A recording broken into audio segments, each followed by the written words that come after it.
عليكم ورحمة الله وبركاته. وعليكم السلام ورحمة الله وبركاته. الحمد لله رب العالمين، والصلاة والسلام على سيد المرسلين. فأعوذ بالله من الشيطان الرجيم. بسم الله الرحمن الرحيم.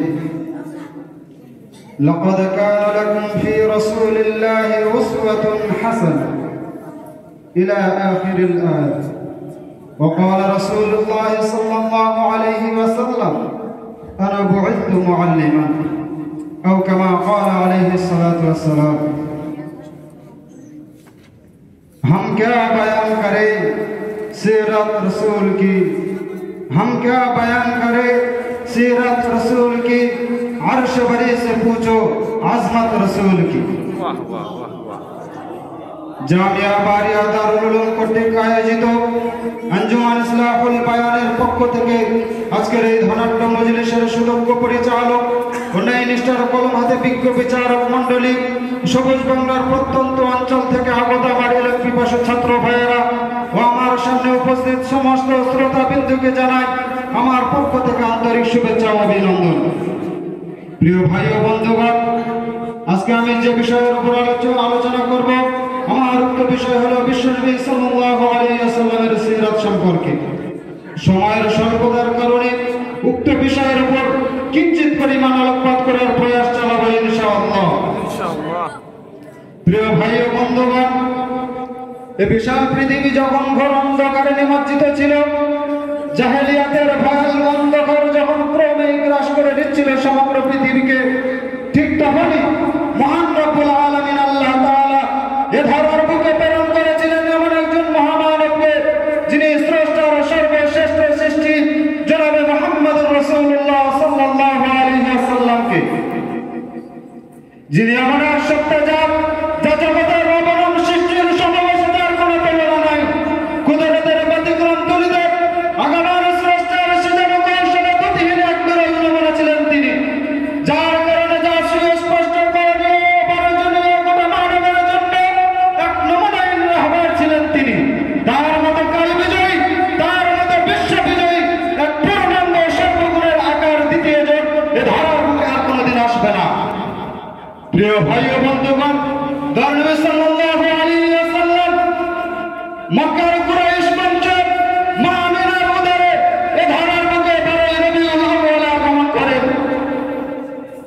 জন্মের পূর্বে তিনি পিতার সম্প্রদায় হারিয়েছেন, জন্মের 6 বছর পর তিনি মাকে হারিয়েছেন।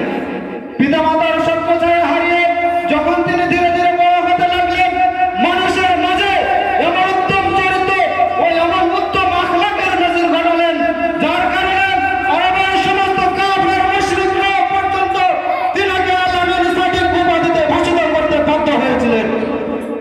প্রিয় ভাই ও বন্ধুগণ, বিশ্বনবী সাল্লাল্লাহু আলাইহি ওয়াসাল্লামের বয়স যখন 18 বছর, সমাজ থেকে কুসংস্কার দূর করার জন্য হিলফুল ফুজুল নামক একটি সংগঠন গড়ে তুলেছিলেন তিনি। বিশ্বনবী সাল্লাল্লাহু আলাইহি ওয়াসাল্লামের বয়স যখন 40-এর ধারায়, তখন তিনি হিরা গুহায় ধ্যানমগ্ন অবস্থায় নবুয়ত প্রাপ্ত হন, আদেষ্টিত হন তাওহীদের বাণী প্রচারে। কিন্তু স্বল্প কিছু মানুষ তার এই আহ্বানের সাড়া দিয়ে তাদের মনের দ্বিধাবোধ দূর করে আনন্দিত হয়, আর বাকি সমস্ত মানুষ বিশ্বনবী সাল্লাল্লাহু আলাইহি ওয়াসাল্লামের বিরোধিতা করতে শুরু করে। এমনকি তারা আমার এতিম নবীকে এদের পশ্চিমে সরিয়ে দেওয়ার জন্য দৃঢ় সংকল্প স্থাপন করে যে বিশ্বনবীকে তারা ধারার বুক থেকে সরিয়ে দেবে। প্রিয় ভাই ও বন্ধুগণ, নবী সাল্লাল্লাহু আলাইহি ওয়াসাল্লাম যখন তাদের এই কুকল্পনা সম্পর্কে জানতে পারলেন, তিনি প্রিয় মাতৃভূমি ছেড়ে যেতে বাধ্য হলেন। চোখের পানিতে বুক ভাসিয়ে বিদায় জানালেন পবিত্র কাবাঘরকে। প্রিয় ভাই ও বন্ধুগণ, সুদূরে ভালোবাসার চাদরে জড়িয়ে নিলেন মদিনাবাসীরা। কাফেরদের জুলুম, নির্যাতন, অন্যায়, অনাচার, অত্যাচার মুসলমানদের প্রতি যখন অকাতরে বাড়তে লাগলো, ঠিক এই সময় মহামানব রব্বুল আলামিন বিশ্বনবী সাল্লাল্লাহু আলাইহি ওয়াসাল্লামের কাছে ওহী প্রেরণ করলেন। তিনি বললেন, জিহাদের ঘোষণা করে দিলেন। বিশ্বনবী সাল্লাল্লাহু আলাইহি ওয়াসাল্লামের জিহাদের দাওয়াত দিয়ে দিলেন, সাহাবাদেরকে নিয়ে জিহাদের প্রশিক্ষণ দিলেন এবং সাহাবাদেরকে নিয়ে অগ্রসর হলেন যুদ্ধের ময়দানে। বদরের ময়দানে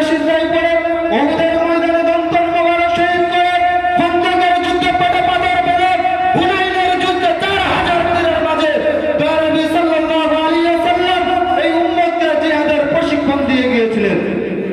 প্রিয় ভাই ও বন্ধুগণ, বিশ্বনবী সাল্লাল্লাহু আলাইহি ওয়াসাল্লাম অষ্টম হিজরিতে ফিরে পেয়েছিলেন প্রিয় মাতৃভূমি মক্কা শরীফকে এবং পবিত্র করেছিলেন প্রিয় মক্কা নগরীকে। প্রিয় ভাই ও বন্ধুগণ, যার সুশীতল বাতাস, ইসলামের সুশীতল বাতাস ছড়িয়ে পড়েছিল পৃথিবীর কোণে কোণে, সমুন্নত হয়েছিল পৃথিবীর দিক দূরান্তে ইসলামের সুবাহিত কণা। প্রিয় ভাই ও বন্ধুগণ, বিদায় হজের মাধ্যমে বিশ্বনবী সাল্লাল্লাহু আলাইহি ওয়াসাল্লাম আল-ইয়াওমা আকমালতু লাকুম দীনাকুম ওয়া আতমামতু আলাইকুম নি'মাতি ওয়া রাদিতু লাকুমুল ইসলামা দীনা। বিদায় ভাষণের মাধ্যমে বিশ্বনবী সাল্লাল্লাহু আলাইহি ওয়াসাল্লাম দিনকে পরিপূর্ণতার ঘোষণা করে দিলেন। 11তম হিজরিতে আমার নবী দয়ার নবী সাল্লাল্লাহু আলাইহি ওয়াসাল্লাম এই উম্মতকে ইয়াতীম করে চিরজীবনের জন্য মহান রব্বুল আলামিনের সান্নিধ্যে পাড়ি জমালেন। প্রিয় ভাই ও বন্ধুগণ, এই ছিল আমার নবীর সিরাত, এই ছিল আমার নবীর জীবনী, এই ছিল আমার নবীর জীবন চরিত্র, এই ছিল আমার নবীর আখলাক। প্রিয় ভাই ও বন্ধুগণ, বিশ্বনবী সাল্লাল্লাহু আলাইহি ওয়াসাল্লাম এই উম্মতদেরকে উপদেশমূলকভাবে কিছু কথা বলে গিয়েছেন। তিনি বলেছেন, তোমরা যদি আমার আদর্শের উপর আমল থাকতে চাও, তোমরা যদি আমার আদর্শকে তোমাদের জীবনে স্থাপন করতে চাও, তাহলে আমার সুন্নাতকে সবচাইতে শক্তিশালীভাবে ধরে রাখো। প্রিয় ভাই